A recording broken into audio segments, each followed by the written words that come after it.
আসসালামু আলাইকুম। এখন দেখবেন সংবাদ শিরোনাম। সৌন্দর্যের বার্তা নিয়ে জামায়াত আমির ও এনসিপি আহ্বায়কের বাসায় তারেক রহমান। ইতিবাচক কাজে সরকারকে সমর্থন দেওয়ার প্রতিশ্রুতি।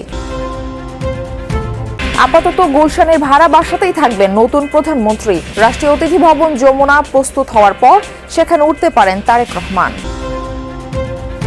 বরিশাল বিভাগে বড় জয় উৎফুল্ল বিএনপি নেতাকর্মীরা। সাতক্ষীরার সব আসনে পরাজয়ের কারণ খতিয়ে দেখছে দলটি।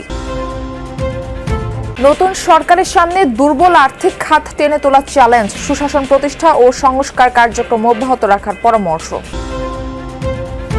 এতক্ষণ শুনছিলেন সংবাদ শিরোনাম, এখন দেখবেন বিস্তারিত। সৌহার্দ্যের বার্তা নিয়ে জামায়াত আমির ও এনসিপির আহ্বায়কের সঙ্গে সাক্ষাৎ করলেন বিএনপি চেয়ারম্যান তারেক রহমান। এই সাক্ষাৎকে স্বাগত জানিয়েছেন দুই দলের দুই নেতাই। জামায়াতের তরফ থেকে জানানো হয়েছে তারা সরকারের অংশ হবে না, বিরোধী দলে থেকে গঠনমূলক সমালোচনার পাশাপাশি ভালো কাজে সহযোগিতার আশ্বাস দিয়েছে এনসিপিও। এছাড়া আলোচনায় নির্বাচন পরবর্তী সহিংসতা সহ বিভিন্ন বিষয় উঠে আসে। বিএনপির পক্ষ থেকে আশ্বাস দেওয়া হয় যথাযথ ব্যবস্থা নেওয়ার। দেশের মাটিতে পা রেখেই পুরনো রাজনীতির প্রথা ভেঙে নতুন রাজনীতির ইঙ্গিত দিয়েছিলেন তারেক রহমান। ত্রয়োদশ জাতীয় সংসদ নির্বাচনের 3 দিন পর জামায়াতের আমিরের সাথে বিএনপি চেয়ারম্যানের সৌজন্য সাক্ষাৎই যেন দিচ্ছে পরিবর্তনের সেই বার্তা। রোববার সন্ধ্যায় জামায়াত আমিরের বসুন্ধরার বাসায় পৌঁছাতেই তারেক রহমানকে স্বাগত জানান জামায়াতের আমির। এ সময় পাশে ছিলেন দুদলের জ্যেষ্ঠ নেতারা। ঘণ্টাখানেকের বৈঠকের বিষয়ের পরে সাংবাদিকদের ব্রিফ করেন জামায়াতের নায়েবে আমির সৈয়দ আব্দুল্লাহ মোহাম্মদ তাহের। জানান সৌহার্দ্যপূর্ণ আলোচনায় উঠে এসেছে আইন শৃঙ্খলা পরিস্থিতি, অর্থনৈতিক স্থিতিশীলতা সহ নানা বিষয়। আমি মনে করি এই ধরনের নিউ কালচার নিজেদের ভিতরে থাকাটা এটা একটা গুণগত পরিবর্তন, একটা সাহায্যপূর্ণ পরিবেশের মাধ্যমেই আগামী সময়গুলোকে আমরা রাষ্ট্র পরিচালনায় সরকার এবং বিরোধী দল সমন্বিতভাবেই আমরা দেশের জন্য কল্যাণমূলক কাজ করতে পারি। জামায়াত আমিরের সাথে বৈঠক শেষে এনসিপির আহ্বায়ক নাহিদ ইসলামের বাসায় যান তারেক রহমান। এ সময় তাকে স্বাগত জানান এনসিপির নেতারা। সাক্ষাতে আলোচনা হয় বিভিন্ন বিষয়ে।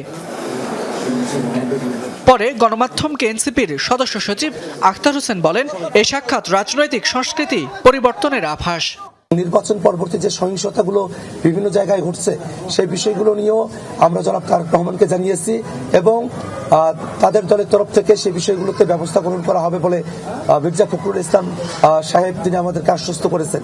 বৈঠকে গণঅভ্যুত্থানের শহীদ ও আহতদের বিষয়েও কথা হয় দুই নেতার মধ্যে। প্রায় 2 দশক পর রাষ্ট্র ক্ষমতায় বাংলাদেশ জাতীয়তাবাদী দল বিএনপি। সরকার গঠনের প্রক্রিয়া এগোতেই এখন জোর আলোচনা কোথায় থাকবেন নবনির্বাচিত সরকারের ভাবী প্রধানমন্ত্রী তারেক রহমান। গণপূর্ত অধিদপ্তর জানিয়েছে নতুন করে প্রধানমন্ত্রীর সরকারি বাসভবন নির্মাণের পরিকল্পনা প্রক্রিয়াধীন। সেটি বাস্তবায়নের আগ পর্যন্ত তারেক রহমান চাইলে থাকতে পারবেন রাষ্ট্রীয় অতিথি ভবন যমুনায়, কিন্তু সেটি প্রস্তুত করতে লেগে যেতে পারে মাসখানেক। 24-এর গণঅভ্যুত্থানের পর বদলে যায় দেশের রাজনৈতিক বাস্তবতা। সেদিন ছাত্র জনতার ক্ষোভের সাক্ষী হয়েছিল প্রধানমন্ত্রীর সরকারি এই বাসভবন গণভবন। পরে সেটি রূপান্তরিত হয় জুলাই স্মৃতি জাদুঘরে। ফলে অনেকের জিজ্ঞাসা, নতুন প্রধানমন্ত্রী থাকবেন কোথায়? গৃহায়ন ও গণপূর্ত মন্ত্রণালয় বলছে প্রধান উপদেষ্টার বাসভবন যমুনাকে প্রধানমন্ত্রীর সরকারি বাসভবন হিসেবে প্রস্তুত করা হতে পারে। এ বিষয়ে নির্দেশনা পেলে কাজ করবে তারা। যমুনাটা ওইভাবে সিকিউর করা আছে, যদি নির্দেশনা পাই তাহলে যমুনাকে আমরা খুব দ্রুততম সময়ের ভিতরে আমরা মাননীয় প্রধানমন্ত্রীর বাসভবন হিসেবে প্রস্তুত করতে পারব। তবে শুধু যমুনা নয়, নতুন করে প্রধানমন্ত্রীর জন্য একটি আধুনিক ও স্থায়ী বাসভবন নির্মাণের পরিকল্পনাও চলছে বলে জানিয়েছে মন্ত্রণালয়। আন্তর্জাতিক মান বজায় রেখে নিরাপত্তা, প্রশাসনিক সুবিধা ও প্রোটোকল ব্যবস্থাকে গুরুত্ব দিয়েই প্রাথমিক পরিকল্পনা নেওয়া হয়েছে। প্রাইম মিনিস্টারের বাসভবন শুধু তো বাসভবন, এটা আমাদের ঐতিহ্য, আমাদের বাংলাদেশের মর্যাদার প্রতীক। এই মর্যাদার প্রতীক যাতে সবচেয়ে মর্যাদাপূর্ণ হয় এবং যে কোনো দেশের প্রধানমন্ত্রীর বাসভবনের সাথে যাতে আমরা পিছিয়ে না থাকি, সেইভাবে তুলনা করেই আমরা একটা পরিকল্পনা করেছি। প্রধানমন্ত্রীর বাসভবন নিয়ে অনিশ্চয়তা থাকলেও রাষ্ট্রীয় অতিথি ভবন যমুনার পাশেই 29 নম্বর ভবন প্রস্তুত রাখা হয়েছে বিরোধী দলীয় নেতার জন্য।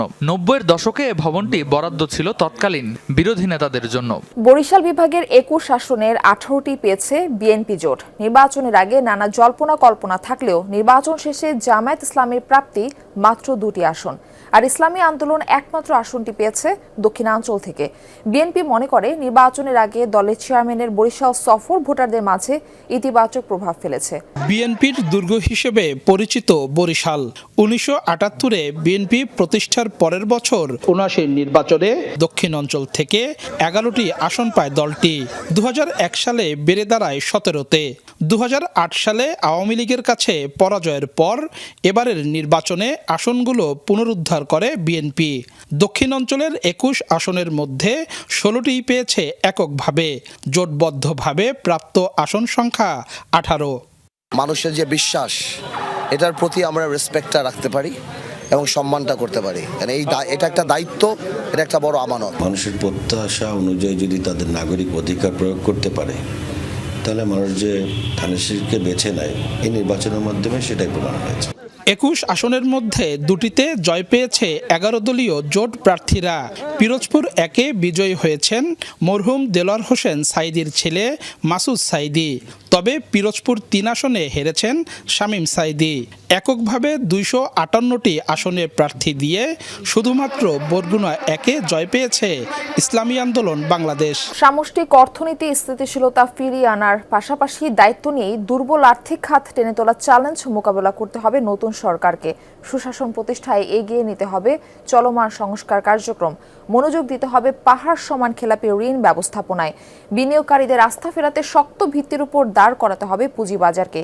এ খাতের টেকসই উন্নয়নে নতুন সরকারকে কঠোরভাবে সংস্কারে জোর দিতে হবে বলেও মনে করেন বিশ্লেষকরা। পতিত হাসিনা সরকারের আমলে সবচেয়ে বেশি অনিয়ম হয়েছে আর্থিক খাতে। লুটপাটে খাদের কিনারে পড়ে অনেক ব্যাংক ও আর্থিক প্রতিষ্ঠান। ভঙ্গুর অবস্থা থেকে আর্থিক খাত টেনে তোলার উদ্যোগ নেয় অন্তর্বর্তী সরকার এবং বাংলাদেশ ব্যাংক। এ কাজে খানিকটা সফল হলেও টেকসই সংস্কার সম্ভব হয়নি। দুর্বল 5টি ব্যাংক একীভূত করে একটি নতুন ব্যাংক গঠন করা হলেও সেটি এখনো ঘুরে দাঁড়াতে পারেনি। 6টি ব্যাংক বহির্ভূত আর্থিক প্রতিষ্ঠান অবসায়নের সিদ্ধান্ত নিলেও তা বাস্তবায়ন করা যায়নি। এর বাইরে আরও কিছু ব্যাংক এবং আর্থিক প্রতিষ্ঠান আছে যারা টিকে থাকার সক্ষমতা হারিয়েছে। এমন বাস্তবতায় মঙ্গলবার সরকার গঠন করতে যাচ্ছে বিএনপি। দায়িত্ব নিয়েই দুর্বল আর্থিক খাত টেনে তোলার চ্যালেঞ্জ মোকাবেলা করতে হবে নতুন সরকারকে। এই এনপিএল কিভাবে ম্যানেজ করা হবে, যেটা 36% হয়ে গেছে, আরও সামনে বাড়তে পারে। আরও তো সিক ব্যাংক আছে যেগুলো চলবে না, এনবিএফআই আরও আছে, সেগুলোকে কিভাবে একটা যৌক্তিক সমাধানে আনা যাবে। রেগুলেটরের স্বাধীনতা, ব্যাংকিং কর্পোরেট গভর্নেন্স, সেগুলোর জন্য আইনি সুরক্ষা বা সংস্কার সেগুলো রয়ে গেছে। সুতরাং সেখানে একটা বড় অর্থনৈতিক সুশাসনের একটা বড় কাজ বাকি।